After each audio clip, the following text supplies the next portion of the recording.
Right, why am I against rent-to-rent? Well, let me just firstly start with, I have definitely blown well over $1 million, if not more, maybe two, on rent-to-rent, okay? So that in itself should hopefully be a big enough warning, but hopefully that in itself should also be a reason why you watch this video all the way at the end and listen to everything that I've got to say, and not just take it with a pinch of salt, actually listen to it and take it on board. So what is rent-to-rent, first and foremost? So rent-to-rent is effectively you rent a property from a landlord, you turn it into a service accommodation property, and then you sublet it for profit, okay? It's pitched as a low barrier way to get into property, because the cost of getting into it, you know, you only need to pay a rental deposit, you only need to furnish it and maybe paint it. Like, it's a lot lower than actually putting a deposit in. Many people think it's the fast way to start making cash flow, and I hear all the time, I'm going to start with rent-to-rent, I'm going to build some cash up, and then I'm going to buy some assets. The problem is people start with rent-to-rent, they never build any cash up, they waste 3 years of their life, and then they're back to square one, and they'll typically give up, okay? Why am I against this? Well, for me, you've got no ownership, right? And I genuinely mean this, right? If I had my time again, I would not have touched this strategy, and my portfolio would be 10 times the size. Okay, and that's owned assets. I'd have a lot more cash in my back pocket, and I would probably have a much healthier body, because it took a hell of a lot out of me when I was riding the losses. So no ownership, no wealth. You're building income for the landlord, not yourself. You've got short-term control. The landlord can pull the plug at any time, leaving you with no assets. And I have had this, right, where you're in contracts but they want to sell, or you're in contracts and they just want the property back. There's all, like, just because you've got a contract doesn't mean landlords won't do something nasty to get their property back.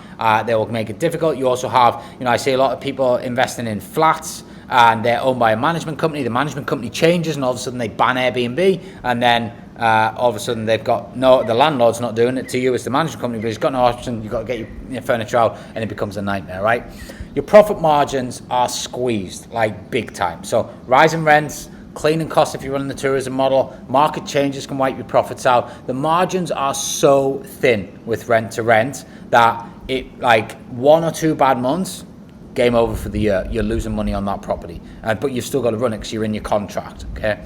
It's not scalable. Like, you've got to continue to sign new deals to grow instead of building long-term assets. Think about, like, the effort, and it's not just about the money. People turn it's the low-cost strategy to get into it. Yeah, financially, right? However, if you actually factor in the time and you put a cost against your time per hour, you've got to ring 1 million landlords to get a deal. Most of them will tell you to fuck off and say no. You've then got to weave through the contract process. You've then, got to, set it up and then run the guests and all that sort of stuff, right?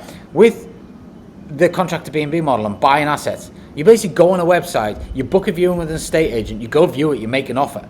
Like, the time and effort is, like, it's not even comparable. It's on a total different scale. So by focusing your time on raising money and buying assets rather than borrowing someone's property and convincing a landlord that you're the right fit for them and for their property and blah, blah, blah. And then you still will deal with shit off landlords, trust me. Even once you're renting it, they'll want to come around every few months and check that property's okay because they don't trust the strategy. They'll be all over your Airbnb listings, and the minute you get a bad review, they'll be on it. What happened with this one? What happened with this one? This shit happens, trust me. I've been there. I had over 1 million rent roll at one point. All right, so I've dealt with a lot of landlords in my time across multiple locations. I used to operate across the whole of the UK and here in Dubai. I know this game inside out, and I'm telling you now, it blows money. It's high risk and it's low reward. You're taking all of the financial and operational risks, but you owe nothing. You owe nothing in return.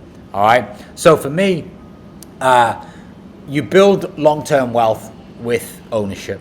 Instead of making landlords rich, you're making yourself rich. You're building appreciating assets. I mentioned in the last video about funding. Once you've got many properties, you can start lending against your portfolio. You can't do that with 10, 20, 30 rent-to-rents. Okay, you've got more control, more security. You can do what the fuck you want with that property. If shit goes wrong with the ContractorBnB model, you could flip it into a tenancy. Shit goes wrong with your rent-to-rent, you are losing money.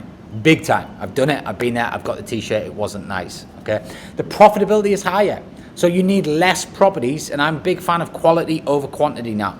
Like, I used to chase quantity thinking that was the way to go, but it doesn't work, right?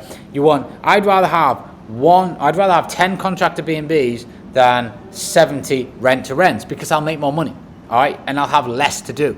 because ultimately I'm not having to turn as many guests through. I'm not having to advertise as many properties. I'm not having to do as many things. So the passive income potential is huge for an owned property, unlike rent-to-rent, which for me just is an absolute no-go. So I would massively avoid it. I cannot stress enough how dangerous that strategy is, and it should not be getting sold as a dream. Yes, I used to coach it. Yes, I used to do it. However, I will say, when I started rent-to-rent, you could literally buy any property. Got a few friends here to clean the pool. You could actually buy any property. Rent any property. You could go to IKEA, spend $2,500 on furniture, put it on Airbnb, make money. That's not the case now. The market's more saturated. There's more people doing it. The standard and the quality's gone. The amount of money you have to buy, the rents are a lot higher.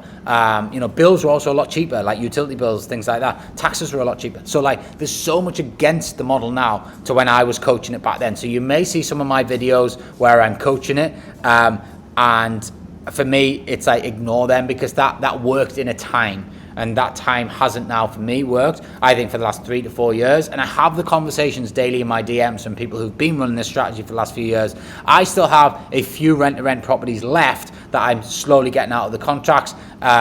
But by probably the end of this summer, I will be out of all of them. I think I've got a handful left. As I said, I used to have 1 million rent rolls, so I've had to get out of what I can based on the contracts, do the honourable thing. But I'm telling you now, looking at the profits, looking at the stress, looking at the hassle, it's not worth it. You are much better focusing your time and energy on raising money and buying assets, and that's how you will become wealthy. So don't chase the shiny penny quick win, and because rent-to-rent's also not a shiny penny quick win. That's how it's sold, but it's not. Chase the long-term wealth creation.